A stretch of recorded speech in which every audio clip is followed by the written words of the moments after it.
Will SpaceGodzilla be in Godzilla Kong Supernova? That's kind of the question in a lot of people's minds right now, especially with the color scheme of the Supernova logo. A lot of people on social media right now, their theory is that SpaceGodzilla is coming. Also, in like a deleted scene somewhere, we had like a cave painting of a winged Godzilla with atomic breath. A lot of people think that's SpaceGodzilla. Other people's theories is that it's Destroyer. I mean, at the end of the day, it was a deleted scene, so is it really even technically canon anymore? I mean, I know in a lot of people's head canon, it technically is, and I mean, it still could come to the surface. Let me just be clear, though. I'm not going to be everybody's favorite here. I mean, the tomatoes are going to be thrown for this video, okay? Because a lot of people do want to see SpaceGodzilla, and trust me, I do too.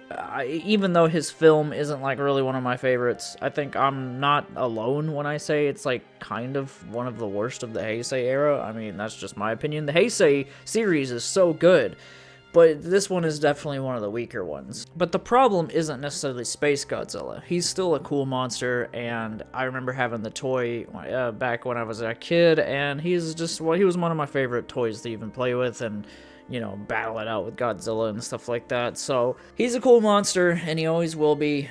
He's kind of almost underrated favorite in a way. I mean, he just kind of has always been in the background in my opinion, but maybe that's just because his movie is just not as good as some of the others. Like I said, I'm not going to be everybody's favorite with this one because I am not super hyped about doing SpaceGodzilla this early, and that's just my opinion. Take it with a grain of salt.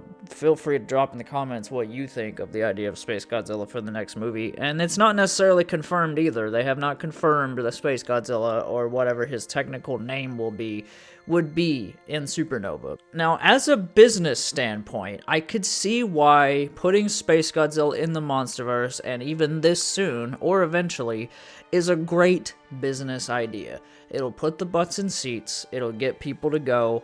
The idea of like a flying version of Godzilla being in the newer American version of Godzilla that we've had for the past like 10 years plus, it all makes sense business-wise. SpaceGodzilla makes money.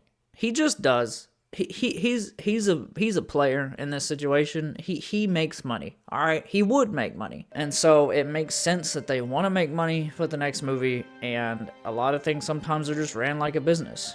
But story-wise, am I disappointed that they would do SpaceGodzilla before they would do Biollante?